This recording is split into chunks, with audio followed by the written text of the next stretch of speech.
Avez-vous déjà ressenti une fatigue inexplicable après une simple conversation ou eu l'impression qu'une personne proche portait un masque, cachant ses véritables intentions?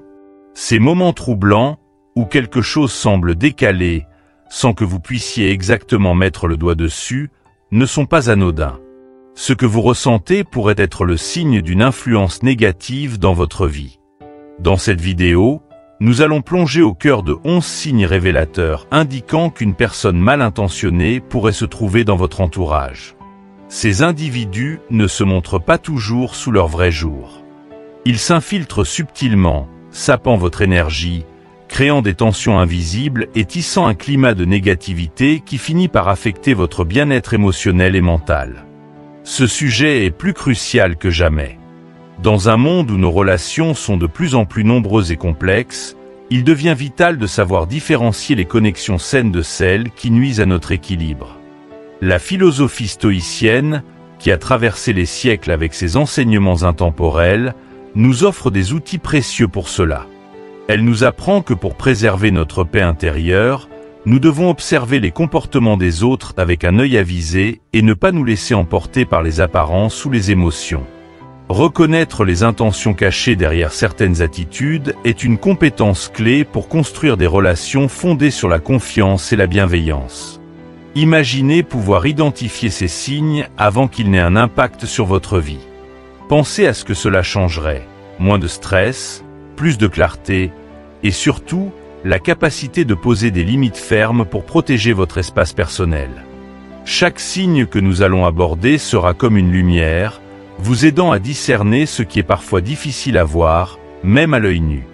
Ces indices subtils, une fois mis en lumière, vous permettront non seulement de protéger votre énergie, mais aussi de renforcer votre autonomie émotionnelle. Mais ce n'est pas tout. Cette vidéo ne se limite pas à vous aider à repérer les comportements toxiques. Elle est aussi un appel à l'action, une invitation à prendre le contrôle de votre environnement relationnel. Imaginez une vie où vos relations vous élèvent au lieu de vous abaisser, où vos connexions sont source de joie plutôt que de fatigue. Cela commence ici, par cette prise de conscience et ces outils que vous allez découvrir. Alors, êtes-vous prêt à plonger dans cette exploration? Restez avec nous, car chaque minute que vous consacrerez à cette vidéo est un investissement dans votre sérénité et votre épanouissement. Et surtout, restez jusqu'au bout. Le dernier signe pourrait bien être celui qui vous fera voir une relation sous un tout nouveau jour. Préparez-vous à réaffirmer votre autonomie et à cultiver une vie plus légère, plus alignée avec vos valeurs. Bienvenue sur Sagesse en évolution. Commençons dès maintenant. 1. Contrôle absolu. Le contrôle absolu est l'un des traits les plus flagrants des personnes mal intentionnées. Leur obsession de tout diriger ne naît pas d'un besoin de collaboration ou de bienveillance, mais d'un désir insatiable de pouvoir.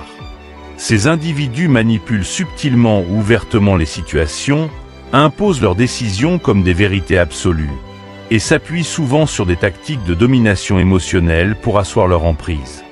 Imaginez un supérieur hiérarchique qui examine chaque détail de votre travail, non pour encourager votre progression, mais pour affirmer sa domination. Ou encore un partenaire amoureux qui surveille constamment vos déplacements, non par amour ou souci de sécurité, mais dans une tentative de garder un contrôle total sur votre vie. Ces comportements, bien que parfois subtils, révèlent un mépris flagrant pour votre autonomie et votre liberté. Pour les stoïciens, le respect de la liberté individuelle est primordial. Marc Aurèle nous enseigne que le véritable pouvoir réside dans la maîtrise de notre esprit et de nos actions. C'est un rappel fondamental que personne ne devrait avoir un contrôle sur votre vie que vous ne leur avez consciemment accordé.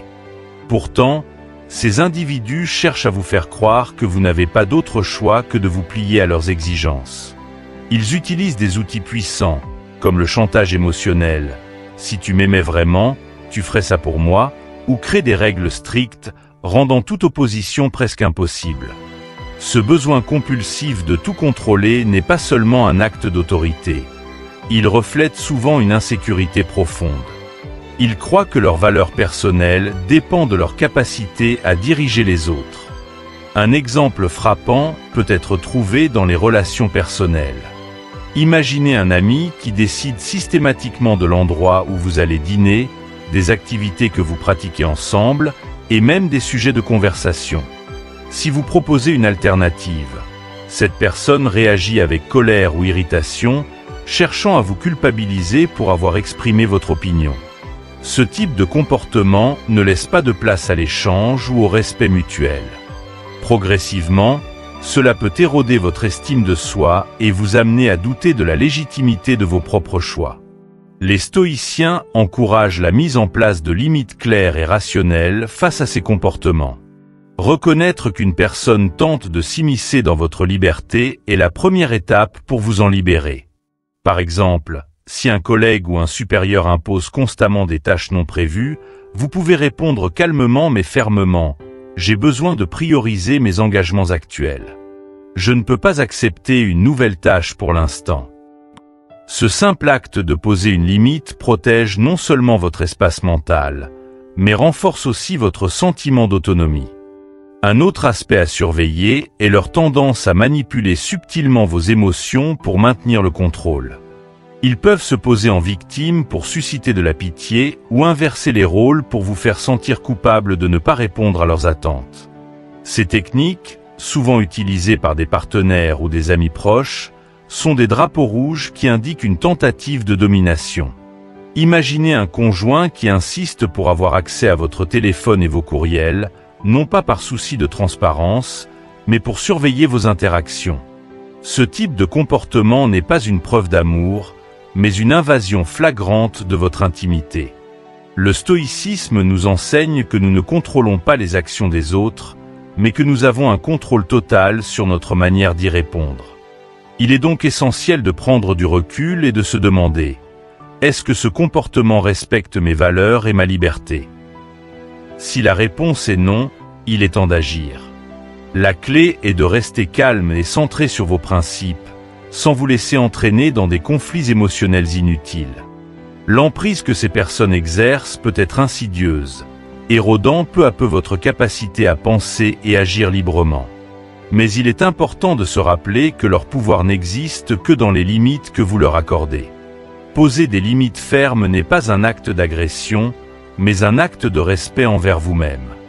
Cela ne signifie pas que vous devez couper tout contact immédiatement, mais que vous devez établir des frontières claires et les maintenir, même face à des tentatives de manipulation. Enfin, il est crucial de cultiver un environnement qui favorise votre liberté et votre bien-être. Les relations saines reposent sur la réciprocité, le respect mutuel et la valorisation de l'autonomie de chacun. Si quelqu'un dans votre vie s'efforce constamment de contrôler vos pensées, vos choix ou vos actions, c'est un signe clair qu'il ne contribue pas positivement à votre épanouissement. Comme l'enseigne Marc Aurèle, ne permettez pas que les actions des autres perturbent votre esprit. Restez fidèle à vos principes. Ce conseil est particulièrement pertinent lorsqu'il s'agit de faire face à des comportements dominateurs. La liberté intérieure que vous cultivez en rejetant ces influences toxiques vous permettra de vivre de manière plus alignée avec vos valeurs et d'évoluer sereinement. Dans la prochaine partie, nous allons explorer un autre signe révélateur, le plaisir qu'éprouvent certaines personnes à voir les autres souffrir. Ce comportement, bien qu'il puisse sembler extrême, est plus courant que nous ne le pensons. Voyons comment le reconnaître et y répondre avec sagesse et force. 2. Plaisir dans la douleur des autres. Un autre signe révélateur d'une personne mal intentionnée est sa satisfaction apparente à voir les autres souffrir. Ces individus montrent une absence totale d'empathie, se nourrissant de la douleur ou des difficultés des autres comme d'une source de divertissement ou de validation personnelle.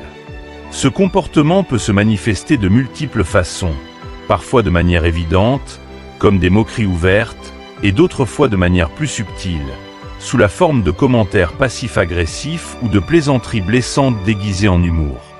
Prenons l'exemple d'un collègue de travail. Vous êtes submergé par une tâche complexe et, au lieu d'offrir son aide, il se contente de rire de vos difficultés ou de faire des remarques sarcastiques. Ce genre de comportement n'est pas seulement insensible. Il révèle aussi une intention malveillante sous-jacente, visant à vous déstabiliser ou à affirmer une supériorité perçue. Un autre exemple courant est celui d'un ami qui transforme vos échecs ou vos erreurs en anecdotes à raconter devant d'autres, minimisant ainsi vos sentiments et exploitant votre vulnérabilité pour se mettre en valeur. Les stoïciens, notamment Épictète, nous rappellent que ce qui nous blesse réellement, ce ne sont pas les actions ou les mots des autres, mais la signification que nous leur donnons. Cela ne signifie pas que nous devons ignorer ces comportements ou prétendre qu'ils n'existent pas, mais que nous devons les voir pour ce qu'ils sont, une projection des insécurités et des frustrations de l'autre. Une personne qui se réjouit des difficultés des autres est souvent en proie à ses propres luttes internes. Incapable de trouver une satisfaction ou une estime de soi saine, elle tente de combler ce vide en rabaissant ou en ridiculisant les autres. Cependant, reconnaître cette dynamique ne suffit pas. Nous devons aussi agir pour protéger notre paix intérieure. Si vous remarquez qu'une personne dans votre vie semble constamment chercher à se moquer de vos épreuves ou à minimiser vos sentiments, il est essentiel de poser des limites claires. Cela peut être aussi simple que de lui faire savoir, avec calme mais fermeté, que son comportement n'est pas acceptable. Je n'apprécie pas ces remarques, elles ne m'aident pas et elles ne sont pas constructives. Ce type de déclaration non agressive mais directe place une barrière saine entre vous et ses intentions malveillantes. La satisfaction de ces individus face à la souffrance des autres peut parfois aller encore plus loin. Certains provoquent délibérément des situations conflictuelles ou manipulent des personnes pour créer des tensions, juste pour observer les résultats. Ce type de comportement est particulièrement destructeur dans des contextes professionnels ou familiaux, où il peut diviser des équipes ou fracturer des relations. Imaginez un collègue qui répand des rumeurs pour semer le chaos dans une équipe, ou un membre de la famille qui attise les disputes pour maintenir une position dominante. Ces actes, bien qu'ils puissent sembler insignifiants à première vue, ont des effets cumulés dévastateurs sur la dynamique relationnelle. C'est ici que la sagesse stoïcienne joue un rôle crucial. Les stoïciens nous enseignent à ne pas laisser les actions des autres perturber notre tranquillité d'esprit. Marc Aurèle écrit « L'âme qui demeure fidèle à elle-même ne peut être blessée par les actions des autres ». Ce principe nous rappelle que, même face à des comportements toxiques, nous avons le pouvoir de choisir comment nous réagissons. Cela ne signifie pas accepter ou tolérer ces comportements, mais refuser de leur donner le pouvoir de nous perturber émotionnellement. Une stratégie efficace consiste à évaluer les relations dans lesquelles vous investissez votre énergie. Entourez-vous de personnes qui vous respectent, qui célèbrent vos réussites et qui vous soutiennent dans vos moments difficiles. La qualité de nos relations détermine en grande partie notre bien-être émotionnel. Si vous constatez qu'un individu dans votre cercle semble prendre du plaisir à votre malheur ou à celui des autres, posez-vous la question: est-ce une personne qui contribue positivement à ma vie? Si la réponse est non, il est peut-être temps de réévaluer sa place dans votre vie. Il est également important de se rappeler que vous n'avez pas à supporter la méchanceté ou le manque d'empathie des autres. Certaines relations nécessitent une coupure nette pour préserver votre bien-être. Cela peut sembler difficile, surtout si cette personne fait partie de votre cercle proche, mais il est essentiel de prioriser votre santé mentale et émotionnelle. Enfin, cultivez des relations basées sur la bienveillance et l'empathie. Cherchez des personnes qui comprennent vos luttes sans jugement, qui vous soutiennent sans attendre quelque chose en retour, et qui apportent de la lumière dans votre vie plutôt que de l'obscurité. Ces relations sont un refuge dans un monde parfois rempli de toxicité. Alors que nous venons d'explorer comment certaines personnes trouvent satisfaction dans la douleur des autres, il est important de rester vigilant face à ces comportements. La prochaine étape consiste à examiner un autre trait révélateur des individus mal intentionnés: leur incapacité à assumer leurs responsabilités. Préparez-vous à découvrir pourquoi ce comportement est si destructeur et comment y faire face avec sagesse. 3. Refus d'assumer ses responsabilités. Un comportement récurrent chez les personnes mal intentionnées est leur refus catégorique d'assumer leurs responsabilités. Ces individus excellents dans l'art de rejeter la faute sur les autres se présentant comme des victimes innocentes dans toutes les situations. Ce comportement, loin d'être anodin, crée un environnement toxique, car il déstabilise les dynamiques relationnelles et met constamment les autres sur la défensive. Imaginez un collègue qui, après avoir négligé une tâche importante, cherche immédiatement à accuser un membre de l'équipe en prétendant que l'erreur est collective, voire en désignant directement quelqu'un comme responsable. Non seulement cela détruit la confiance au sein du groupe, mais cela place également les autres dans une position où ils doivent se justifier pour des actions qui ne sont pas les leurs. Ce type de comportement est profondément enraciné dans une incapacité à faire face à ses propres erreurs. Selon Épictète, il est impossible pour un homme d'apprendre ce qu'il croit déjà savoir. Une personne qui refuse d'assumer ses torts se prive de l'opportunité de grandir, d'apprendre et de s'améliorer. À leurs yeux, reconnaître une faute équivaut à une faiblesse, alors qu'en réalité, l'humilité nécessaire pour admettre une erreur est un signe de véritable force et de maturité. Un exemple fréquent de ce refus peut être observé dans les relations personnelles. Imaginez un partenaire qui oublie une date importante, comme un anniversaire ou un rendez-vous, et qui, au lieu de s'excuser, accuse l'autre de ne pas l'avoir rappelé ou de ne pas avoir montré assez d'enthousiasme. Ce mécanisme de défense, qui consiste à détourner la responsabilité, est non seulement injuste, mais il peut également éroder la relation sur le long terme, en instillant un sentiment de déséquilibre et de mépris. Le problème avec ces comportements, c'est qu'ils ne s'arrêtent pas à l'erreur initiale. Le refus d'assumer ses responsabilités peut entraîner un cycle répétitif de manipulation, où l'autre partie se retrouve à porter un fardeau émotionnel qui ne lui appartient pas. Ce fardeau peut prendre la forme de culpabilité, d'épuisement ou de frustration croissante. Avec le temps, ces effets peuvent s'accumuler, créant une charge émotionnelle insupportable pour ceux qui les subissent. Les stoïciens nous enseignent que nous ne pouvons pas changer les comportements des autres, mais que nous pouvons et devons protéger notre paix intérieure face à ces attitudes destructrices. La première étape pour gérer ce genre de situation est de reconnaître les schémas. Si vous remarquez qu'une personne dans votre vie rejette systématiquement la faute sur les autres et ne prend jamais la responsabilité de ses actions, il est essentiel de poser des limites. Cela peut être aussi simple que de refuser de participer à leur jeu de blâme. Par exemple, face à un collègue accusateur, vous pourriez dire calmement « Je comprends qu'il ait eu une erreur, mais je crois que nous devrions nous concentrer sur ce que chacun peut faire pour résoudre le problème. » Cette réponse ferme, mais respectueuse, vous permet de sortir du cycle de manipulation sans vous engager dans un conflit inutile. Un autre aspect à considérer est l'impact de ce comportement sur votre propre bien-être. Lorsque vous êtes constamment exposé à une personne qui refuse d'assumer ses responsabilités, cela peut éroder votre confiance en vous et vos relations avec les autres. Par exemple, un ami qui vous accuse constamment d'être à l'origine de ses problèmes personnels peut vous amener à remettre en question votre rôle dans sa vie, même si vous savez que vous n'avez rien fait de mal. Dans ces situations, il est crucial de rappeler que vous n'êtes pas responsable des choix ou des échecs de cette personne. La philosophie stoïcienne nous rappelle que nous sommes responsables uniquement de nos propres actions et décisions. Il est donc inutile de porter un poids qui ne nous appartient pas. Pour préserver votre sérénité, apprenez à différencier ce qui relève de votre contrôle de ce qui n'en dépend pas. Si quelqu'un refuse de reconnaître ses erreurs, cela ne signifie pas que vous devez en assumer la responsabilité à sa place. Cela signifie simplement que cette personne a choisi de ne pas grandir et que vous avez le droit de ne pas vous laisser entraîner dans sa spirale. Enfin, il est important de cultiver des relations où la responsabilité est valorisée et partagée.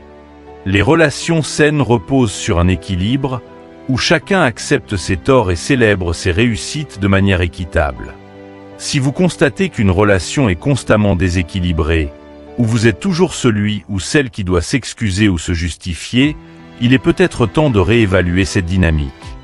Dans les environnements professionnels, l'établissement de limites peut également inclure des mécanismes formels, comme documenter vos actions ou communiquer clairement vos responsabilités. Cela permet de protéger votre intégrité et de démontrer objectivement que vous n'êtes pas en faute. Gérer une personne qui refuse d'assumer ses responsabilités est un défi, mais ce n'est pas une bataille que vous devez mener seul. En appliquant les principes stoïciens, comme la distinction entre ce que vous pouvez et ne pouvez pas contrôler, vous pouvez protéger votre paix intérieure tout en renforçant votre capacité à gérer ces situations avec calme et assurance. Dans la prochaine partie, nous examinerons un autre comportement toxique, l'absence totale de remords pour leurs actions. Préparez-vous à découvrir pourquoi ce trait est si destructeur et comment y répondre avec sagesse et résilience. 4. Absence de remords. Reconnaître ses erreurs est une preuve de grandeur, un signe d'humilité et de maturité. Pourtant, les personnes mal intentionnées refusent systématiquement de ressentir le moindre remords pour leurs actes. Elles poursuivent leur chemin comme si leurs actions n'avaient aucune conséquence, laissant dans leur sillage des blessures émotionnelles et des dégâts relationnels. Ce manque de reconnaissance pour les torts causés ne traduit pas seulement une faille morale, mais révèle un caractère profondément corrompu. Comme le disait Socrate, tous les hommes commettent des erreurs, mais seuls les grands hommes reconnaissent qu'ils ont erré. Imaginez un arbre malade. En surface, il peut sembler solide, mais ses racines sont pourries. Les fruits qu'il produit seront forcément amers. De la même manière, une personne qui ne montre aucun remords agit à partir d'un cœur corrompu, incapable de cultiver des relations saines ou d'apporter une valeur positive dans la vie des autres. Par exemple, un collègue qui prend une mauvaise décision impactant l'équipe et qui, au lieu de reconnaître son erreur, justifie ses actes en blâmant des circonstances extérieures ou minimise l'impact de ses actions. Ce refus de reconnaître la vérité empêche non seulement la réparation des torts, mais génère également une atmosphère de méfiance et de frustration. Dans le cadre personnel, ce comportement peut être encore plus dévastateur. Imaginez un partenaire qui vous blesse avec des paroles cruelles ou des actions égoïstes, mais qui refuse catégoriquement de s'excuser. Au lieu de cela, il pourrait inverser la situation, vous faisant sentir coupable d'avoir réagi ou d'avoir mal interprété ses intentions. Ce manque de remords crée une dynamique de pouvoir déséquilibrée où la personne blessée porte seule la charge émotionnelle de la relation. Avec le temps, cela peut éroder votre estime de soi, car vous commencez à croire que vos sentiments ou vos perceptions n'ont pas de valeur. Les stoïciens enseignent que nous devons valoriser la vertu et la croissance mutuelle dans nos relations. Une personne qui refuse de reconnaître ses erreurs et d'en assumer les conséquences n'est pas en quête d'amélioration personnelle ou de respect mutuel. Si vous remarquez ce trait chez quelqu'un, il est important de reconsidérer la place que cette personne occupe dans votre vie. Marc Aurèle, dans ses Pensées pour moi-même, rappelle que nous sommes responsables de notre propre caractère et que nous devons nous entourer de ceux qui partagent nos valeurs. Le manque de remords peut également être perçu comme une tentative de nier l'humanité partagée. Après tout, nous faisons tous des erreurs. Ce qui nous différencie, c'est notre capacité à apprendre, à réparer et à évoluer. Refuser de montrer des remords, c'est se déconnecter de cette universalité, de ce fil conducteur qui nous relie en tant qu'être humain. Une personne incapable d'exprimer des regrets pour les dommages qu'elle cause se prive de la possibilité de nouer des relations authentiques et significatives. Alors, comment gérer ces individus? Tout d'abord, il est essentiel de reconnaître que leur comportement n'est pas une réflexion de votre valeur ou de votre importance. Leur incapacité à ressentir des remords reflète leurs propres failles, et non un quelconque défaut chez vous. Deuxièmement, ne cherchez pas à les changer. Comme l'enseigne le stoïcisme, nous ne pouvons pas contrôler les actions des autres, mais nous pouvons choisir comment nous y répondons. Protégez votre paix intérieure en posant des limites claires. Si quelqu'un dans votre vie refuse constamment de reconnaître ses erreurs, faites-lui comprendre que ce comportement est inacceptable pour vous. Cela peut être aussi simple que de dire « Je ne peux pas continuer cette discussion tant que tu refuses de prendre en compte ton rôle dans ce qui s'est passé. » De plus, cultivez des relations avec des personnes qui valorisent l'honnêteté et l'humilité. Les grandes relations reposent sur la reconnaissance mutuelle des forces et des faiblesses de chacun. Si une personne dans votre vie n'est pas capable de reconnaître ses torts, elle ne contribuera probablement pas à votre croissance, ni à celle de la relation. Valorisez ceux qui sont prêts à grandir avec vous, et non ceux qui restent enfermés dans leur propre orgueil. Un autre point à garder à l'esprit est que ce manque de remords peut parfois masquer une douleur ou une peur profonde. Cela ne signifie pas que vous devez tolérer ce comportement, mais il peut être utile de comprendre qu'il est souvent le résultat d'une incapacité à affronter sa propre vulnérabilité. Cependant, cette compréhension ne doit jamais devenir une excuse pour justifier leurs actes. Votre responsabilité première est de protéger votre propre bien-être. Enfin, rappelez-vous que l'absence de remords est une forme de stagnation. Une personne qui refuse de reconnaître ses erreurs ne peut pas évoluer. En revanche, en tant qu'individu engagé dans une quête de sagesse et de vertu, vous avez le choix de grandir malgré ces influences négatives. Chaque fois que vous rencontrez un comportement de ce type, utilisez-le comme une opportunité pour renforcer vos propres principes. Alors que nous venons d'examiner l'impact destructeur de l'absence de remords, il est important de rester vigilant face à ces comportements et de vous protéger en conséquence. Dans la prochaine partie, nous explorerons un autre trait révélateur des individus mal intentionnés, leur tendance à mentir de manière répétée et intentionnelle. Préparez-vous à découvrir comment reconnaître ces manipulations et à répondre avec sagesse et force. Terminons ce voyage avec une histoire pleine de sagesse. Un grand-père explique à son petit-fils qu'en chacun de nous, deux loups sont engagés dans une lutte constante. Le premier loup incarne la peur, la colère et la négativité, des forces qui drainent notre énergie et nous éloignent de la paix intérieure. Le second loup, lui, représente la sagesse, l'amour et la sérénité, ces vertus qui nous élèvent et nous permettent de vivre une vie plus harmonieuse. Curieux, l'enfant demande alors: lequel des deux loups gagne? Le grand-père répond simplement: celui que tu nourris.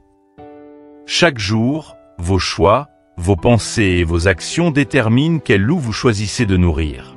Reconnaître les signes d'une personne mal intentionnée dans votre entourage est une étape cruciale pour cesser d'alimenter le loup de la négativité.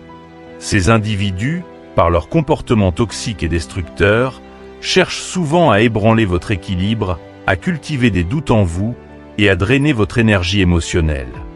Mais en prêtant attention aux signaux, qu'il s'agisse de leur besoin de contrôle, de leur plaisir face à la douleur des autres, ou de leur incapacité à ressentir des remords, vous reprenez le pouvoir. Vous choisissez de ne plus nourrir leur influence sur votre vie. Les principes stoïciens nous rappellent que la liberté véritable réside dans notre capacité à maîtriser nos pensées et à poser des limites claires. En agissant ainsi, vous faites le choix de nourrir le loup de la sérénité et de la sagesse. Vous vous recentrez sur ce qui compte vraiment, des relations sincères, des valeurs fortes et un espace intérieur protégé de la toxicité. En cultivant ces vertus, vous ne vous contentez pas d'éloigner la négativité, vous construisez également une vie plus équilibrée, où votre paix intérieure devient une priorité inébranlable. Imaginez les changements que vous pourriez apporter, non seulement pour vous-même, mais aussi pour ceux qui vous entourent. En choisissant de vivre avec sagesse, vous inspirez les autres à faire de même. Vous devenez un modèle, une personne qui refuse de se laisser envahir par la noirceur des autres et qui trace un chemin vers une existence plus lumineuse et épanouissante. Si cette vidéo vous a inspiré, prenez un moment pour réfléchir. Quels signes avez-vous reconnus? Quel changement allez-vous apporter dans vos relations pour nourrir le bon loup? Partagez votre expérience dans les commentaires. Votre témoignage pourrait être une source de motivation pour d'autres qui, comme vous, cherchent à reprendre le contrôle de leur vie. Enfin, soutenez ce message en aimant cette vidéo, en la partageant avec vos proches et en vous abonnant à Sagesse en Évolution. Activez la cloche de notification pour ne manquer aucun des prochains contenus qui continueront de vous guider dans ce voyage vers une vie plus sereine et alignée. Merci de faire partie de cette communauté grandissante. Prenez soin de vous, nourrissez le bon loup, Et à très bientôt pour une nouvelle étape dans ce parcours vers la sagesse.